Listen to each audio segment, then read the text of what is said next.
Olá pessoal, voltamos com a questão da interpolação de pontos, né?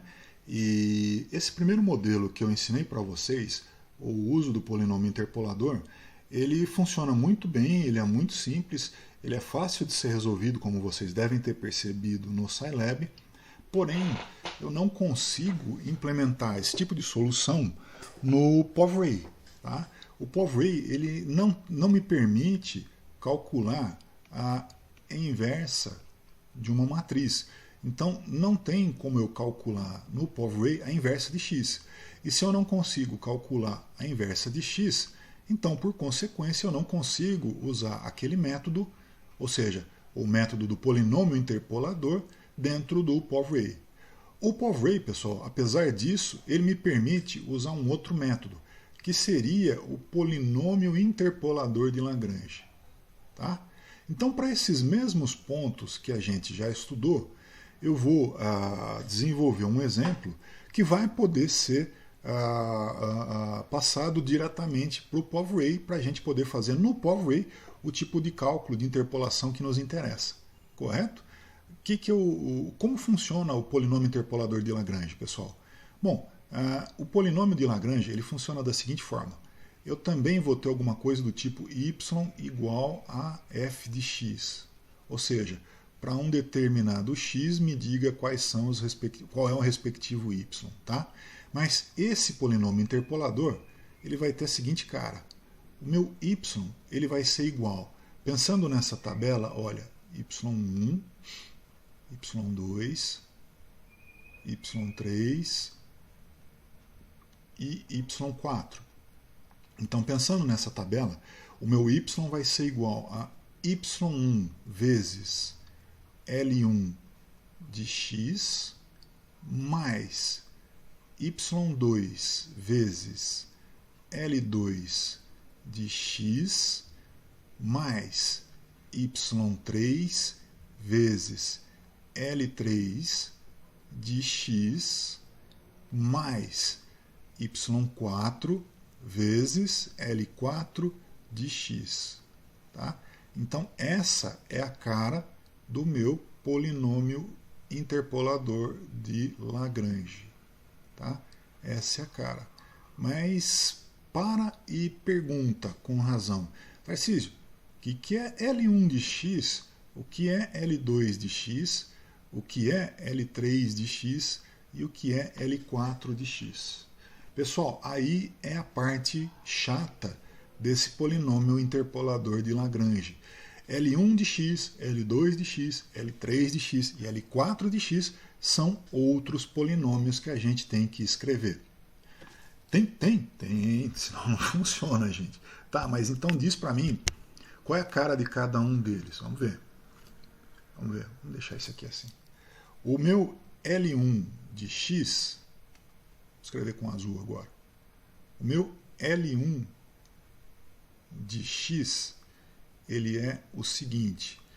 Ele é x menos x2 vezes x menos x3 vezes, aliás, x vezes x menos x4, tá?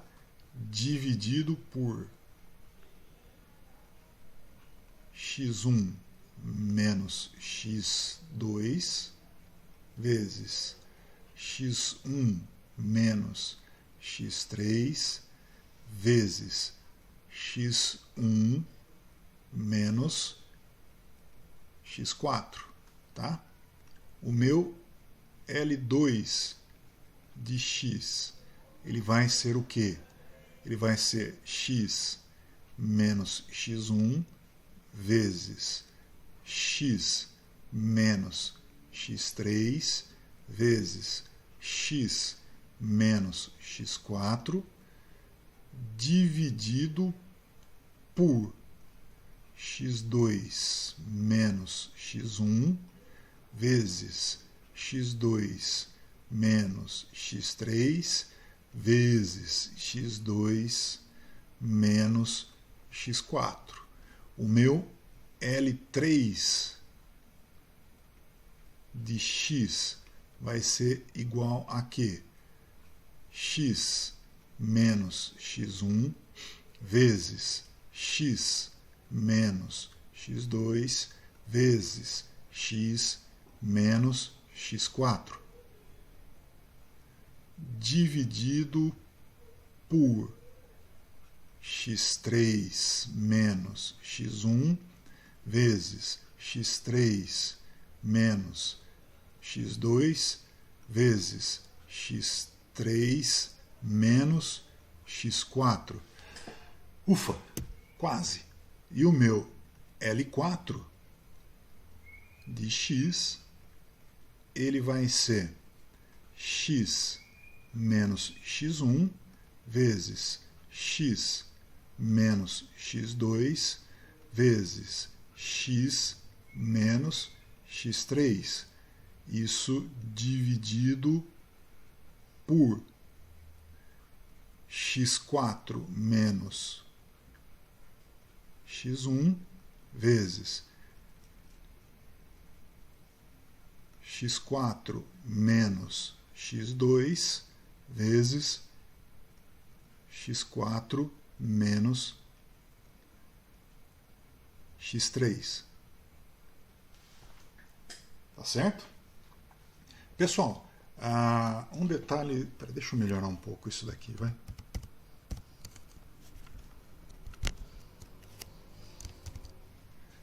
Vou fechar aqui bonitinho, vai.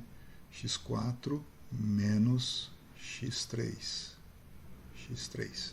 Gente, vamos entender o seguinte, olha.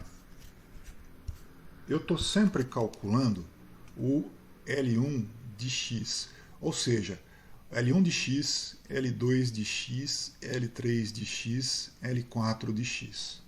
O que isso significa? Vamos voltar aqui na nossa tabelinha. Opa, foi demais. Volta, volta, volta, volta. Tá? Se eu usar o meu x, valendo 2, se eu colocar esse x valendo 2 aqui, olha, se eu colocar 2 aqui, 2 aqui, 2 aqui, ou seja, se eu colocar 2 aqui, 2 aqui, 2 aqui, 2 aqui, 2 aqui, 2 aqui, aqui, aqui, aqui, aqui, aqui e aqui, eu vou ter um determinado valor para L1, para L2, para L3 e para L4, correto? Esses valores de L1, L2, L3 e L4 eu vou jogar aqui, aqui, aqui e aqui. A hora que eu fizer isso, fazendo essa conta, y1 vezes esse valor, y2 vezes esse valor, y3 vezes esse valor, y4 vezes esse valor, eu vou chegar a esse valor aqui para o y. Ok? Se eu quiser usar um valor diferente, por exemplo, eu não tenho na minha tabela x valendo 7, mas vamos supor que eu queira calcular o valor de y para x valendo 7. Então, olha, o que eu faço? Eu vou pegar esse x e vou colocar esse x, olha. Eu vou colocar esse x valendo 7, né? Aqui, aqui, aqui, e isso vai me dar um certo valor de L1. Eu vou colocar aqui, aqui e aqui, isso vai dar um certo valor de L2. Eu vou colocar aqui, aqui, aqui, isso vai dar um certo valor de L3. E eu vou colocar aqui, aqui e aqui, isso vai dar um certo valor de L4. Esses valores eu vou trazer para essa função, não é?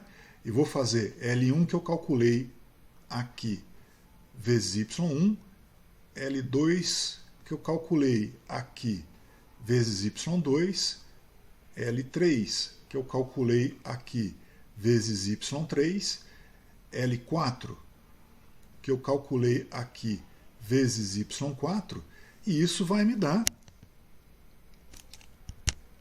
só um minuto, fazendo esse cálculo, isso vai me dar exatamente um valor de y para x valendo 7. Correto, pessoal? Parece muito complicado, mas não é não, gente. É traquejo, é enxergar a sequência de passos que vocês têm que seguir. Tá ok? Então, dessa forma, eu consigo colocar o problema da interpolação de pontos dentro do POV-REI. Vocês já viram que no POV-REI eu consigo colocar multiplicações e divisões, né? Eu consigo, por exemplo, criar uma variável chamada L1, e essa variável L1 ela vai conter isso daqui. Eu posso criar uma variável L2 e a variável L2 pode conter isso. O mesmo para o L3, o mesmo para o L4, não é? E uma vez que eu tenha esses valores de L1, L2, L4, nessa outra equação, onde eu tenho a minha variável y, jogando L1, L2, L3 e L4, multiplicando pelos respectivos valores de y1, y2, y3 e y4, eu consigo descobrir os pontos equivalentes. Tá certo, gente? Vocês vão fazer isso na prática, vocês vão acabar aprendendo e eu tenho certeza que isso não vai ser muito difícil. Tá? Vou parando por aqui, já já a gente volta.